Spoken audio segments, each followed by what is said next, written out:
Reject by John Johnson. Narrated by William Skye. The officials had been napping the day Donny passed inspection. How else could you explain such an error in his emotional conditioning? Donny clenched his small fists and tried not to cry, but 2 elliptical tears ran slowly down his cheek. The sight of them made Mr. Ames even madder. "Look at him," he stormed, turning to Martha. "Just look at him. Every damn time I try to reason with him, he starts to snivel like an animal instead of acting like a normal human being."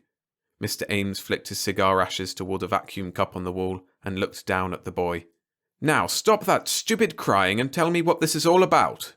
Donny sniffled a couple of times and wiped his nose on the back of one of his blue uniform sleeves. "Well," Mr. Ames said coldly. The boy took a deep breath and raised his head. "I want you to spend some time with me," he said. "I want you to—" He searched the elusive shadows of memory until he found the word he wanted. "I want you to play with me. That's it. I want you to play with me once in a while." Mr. Ames blinked his eyes and stepped back.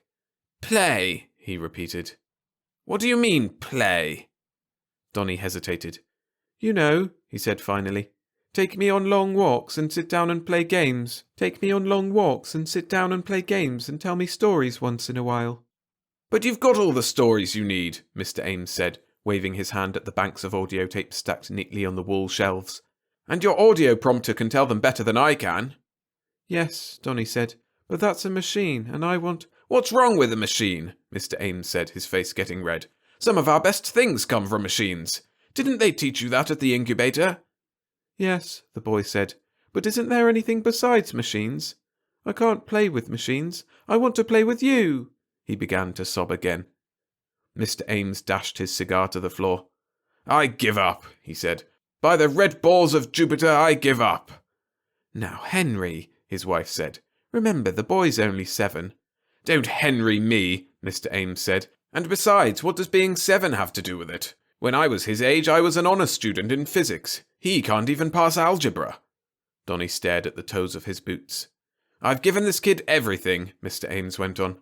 "He's going to the best pre-nuclear school in the whole hemisphere. He's got his own rocket kit. Why, he's even been on a study cruise to the moon. How many kids his age have been to the moon already? I bet no other kid in our project has been there. And what do I get as a reward?" Mr. Ames didn't wait for an answer. "Trouble. That's what I get. Trouble.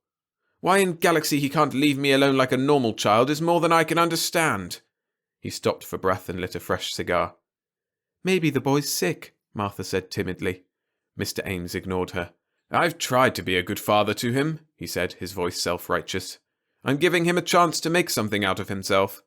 All I ask is that he be of service to the world and make me proud of him some day. But what does he do? Does he concentrate on his career like the rest of the kids? Hell no, he wants to hang around me, always underfoot, always asking stupid questions. Play," Mr. Ames snorted. "It's not just play."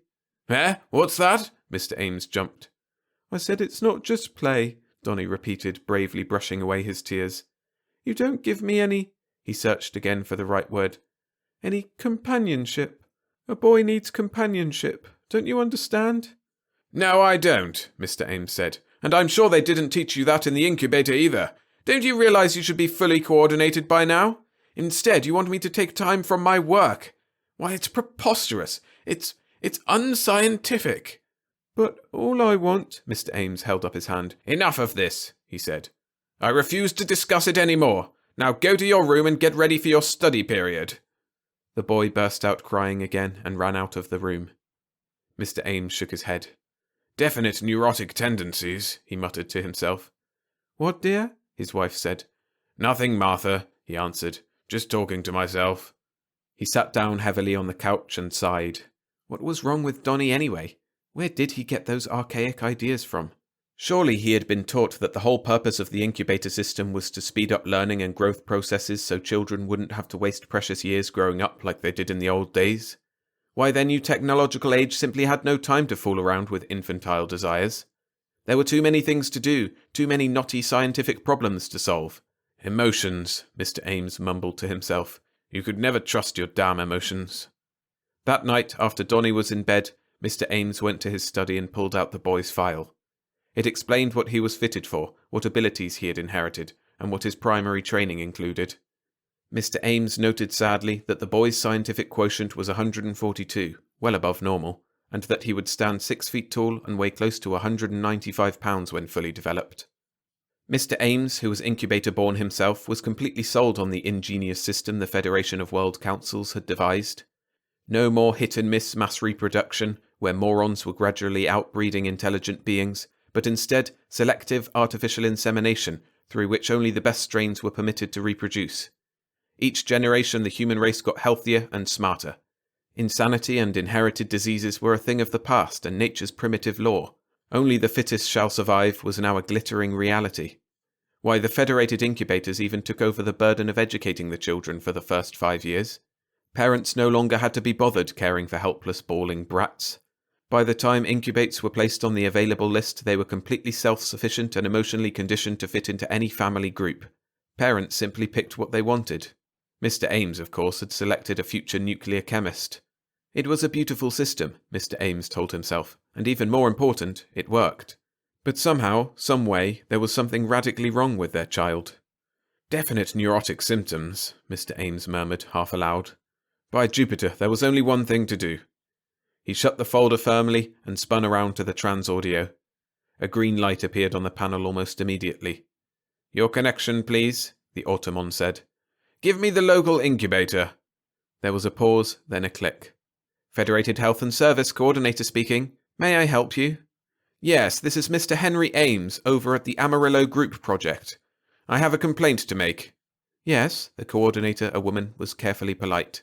It's about the child you sent us. Specimen, please. What? Oh, it's a boy, Class AAA, breed nuclear chemistry. We got him about 18 months ago and... What is your number, please? It's... just a minute. Mr. Ames consulted the folder. My number is 3472041. We've got a 3-year guarantee, he added pointedly. Yes, sir. Just a minute, sir. There was a whirring sound at the other end of the circuit. After a short wait, the coordinator's voice came through again. Well, sir, she said, you have the select model in our scientific line of 7-year-olds. According to our records, he checked out perfectly on all phases of learning and aptitude. Have you tried memory teaching? Yes, I've tried memory teaching. He learns fine. Mr. Ames stopped. Look, you don't seem to understand. He's okay as far as performance goes. He does everything we tell him and all that, but he's a real pain in the... he's developing very annoying characteristics. Please, go on, Mr. Ames. The coordinator's voice was warm and sympathetic. How does he annoy you? Well, for one thing, he's getting pronounced possessive tendencies. He almost seems to resent being left alone. Why, just this evening he told me he wants us to play with him. Did you say play with him? That's right, Mr. Ames said triumphantly. And he says he needs companionship or something like that. Companionship, the coordinator repeated. Oh dear, this is more serious than I thought. I'm afraid you definitely have a reject, Mr. Ames. If he shows these tendencies at this early age, then the situation will be intolerable later on. It's intolerable right now, Henry insisted. Anyway, I thought you people were supposed to clear up all this emotional unbalance in the primary psych indoctrination. We usually do, the coordinator agreed. But every once in a while one slips through inspection with faulty communal perception. The one you've got is obviously a throwback. The coordinator coughed apologetically. It's really not the boy's fault, of course, but I'm afraid we'll have to reclaim him. The sooner the better, Mr. Ames said. This mess is upsetting my work at the lab. When can I get a replacement? We'll send a new model over when we pick up the reject. Will tomorrow morning be convenient? Sure. Fine. Just make sure this one is normal. You better check our physio records too. I hear the people down the circle got one that didn't look like them at all. Don't worry, the coordinator assured him. You'll get a boy you can be proud of this time. Will there be anything more now? No, I guess not. An uneasy feeling slipped into Mr. Ames's consciousness. I just wondered, he said suddenly, what will happen to the reject you sent us? Will he be, destroyed? The coordinator laughed. Heavens no, Mr. Ames, she said lightly. He'll be sent to the biological reservation and allowed to live out his lifespan with other rejects. He'll be much happier there. We're not savages, you know. That's right, Mr. Ames said, his tone matching her brightness. We're not savages. Well, we'll be expecting the new one tomorrow, and thanks for all your trouble. No trouble at all, the coordinator said smoothly. Feel free to call on us any time.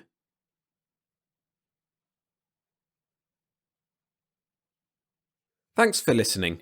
If you enjoyed the story, hit the like button and subscribe for more. And consider signing up to my Patreon for ad-free audio and video versions plus full-length novels in the future. And right now, why not check out my narration of Happy Ending by Henry Kuttner and C.L. Moore? It's on screen now.